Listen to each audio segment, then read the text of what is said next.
बिहार प्रदेश Congress committee के आह्वान पर समस्तीपुर जिला कांग्रेस कार्यालय में एक प्रेस वार्ता का आयोजन किया गया, जिसे संबोधित करते हुए बिहार प्रदेश कांग्रेस कमेटी की ओर से नियुक्त पर्यवेक्षक विधायक प्रतिमा कुमारी दास ने कहा कि आगामी 18 जनवरी 2025 को देश के महान नेता, दलितों, पिछड़ों, अल्पसंख्यकों, किसानों, युवाओं, मजदूरों के मसीहा लोकसभा में विपक्ष के नेता राहुल गांधी के बिहार दौरे को लेकर आम कांग्रेस जनों में जो उत्साह का माहौल है, उसे देखते हुए हमें आशा ही नहीं पूर्ण विश्वास है कि बड़ी संख्या में पटना पाटलिपुत्र की पावन धरती पर लोग उनके स्वागत के लिए एकत्रित होंगे। इस अवसर पर हम समस्तीपुर जिले के आम नागरिकों को, विशेषकर कांग्रेस जनों का आह्वान करते हैं कि वे अधिक से अधिक संख्या में पटना पधारकर देश के एक महान सपूत के स्वागत में अपनी भागीदारी सुनिश्चित करें। विदित हो कि बिहार प्रदेश कांग्रेस कमेटी के मुख्यालय सदाकत आश्रम में श्री गांधी आम कांग्रेस जनों से संवाद करेंगे तथा सदाकत आश्रम के जीर्णोद्धार के बड़े परियोजनाओं की आधारशिला भी रखेंगे। सभी प्रेस के बंधुओं को नमस्कार। मैं प्रतिमा कुमारी दास बिहार प्रदेश कांग्रेस कमेटी से समस्तीपुर जिले के लिए 18 तारीख के आहूत कार्यक्रम के लिए पर्यवेक्षक बनाई गई हूँ। मैं राजा पाकड़ से एमएलए हूँ। 9 वर्ष की शुभकामना और आप सबको बधाई देती हूँ। ये कार्यक्रम जैसा कि हमारे जिला अध्यक्ष आदरणीय अबू तमीम भाई साहब ने बताया कि 18 तारीख को जननायक आदरणीय राहुल गांधी जी पाटलिपुत्र की पावन धरती पे आ रहे हैं। सामाजिक, राजनीतिक, आर्थिक मुद्दों पे अपने कार्यकर्ताओं के साथ उनका संवाद कार्यक्रम रखा गया है सदाकत आश्रम में।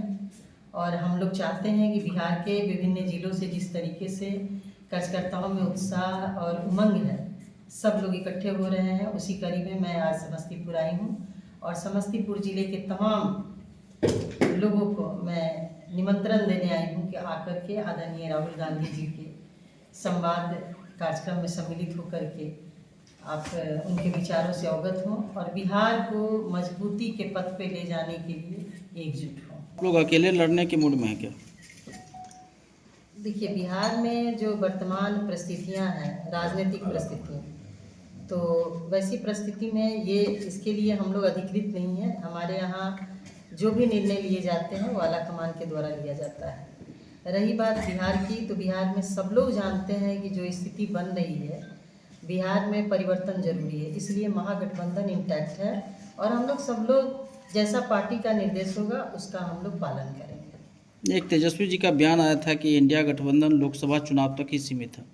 नहीं, ऐसा देखिए, ऐसा नहीं है। तेजस्वी जी का जो बयान है वो दूसरे परिप्रेक्ष्य में है, क्योंकि जब दिल्ली से बातें आ रही थी और दिल्ली में कांग्रेस पार्टी सभी सीटों पर चुनाव लड़ रही है जबकि आम आदमी पार्टी वहाँ है, तो वहाँ सिर्फ इसलिए था कि वो अपना तो जो पार्लियामेंट का जो निश्चित रूप से जो गठबंधन था, इंडिया गठबंधन, वो 2024 के चुनाव पर था।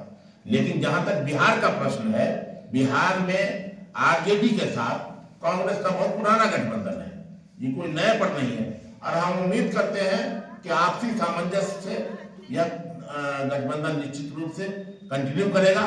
ऐसे आला कमान का जो निर्णय होगा उसी के आलोक में हम लोग काम करेंगे और कांग्रेस पार्टी अपने स्तर से पूरी तैयारी कर रही है। इस जिला में 10 विधानसभा सीट है, हम 10 विधानसभा सीट पर लड़ने के लिए तैयार है। आला कमान का जो आदेश होगा, लेकिन हम उम्मीद करते हैं कि जो गठबंधन है वो बरकरार रहेगा और उसी के तहत चुनाव। क्या लग रहा है बिहार में राहुल गांधी आ रहे हैं, उनका संवाद यात्रा है, उससे कांग्रेस को कितनी मजबूती आएगी?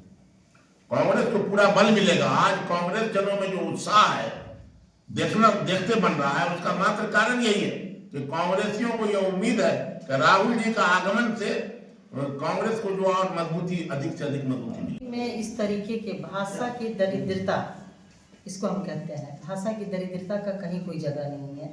हर चीज़ का फोरम बना हुआ। आपको ऐसा लगता है तो बीजेपी वाले तो सीबीआई, ईडी, इस संवैधानिक संस्थानों का तो गलत उपयोग कर ही रहे हैं।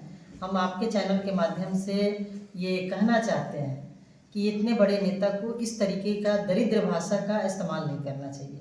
जिस तरीके से सदन के अंदर देश के गृह मंत्री आदरणीय अमित शाह जी ने, इतने बड़े हमारे नेता और देश के संविधान निर्माता बाबा साहब भीमराव अम्बेडकर के नाम का जिस तरह 17 सेकेंडों तक उन्होंने उपहास उड़ाया, उसी पार्टी के वो नेता हैं आदरणीय नित्यानंद राय जी।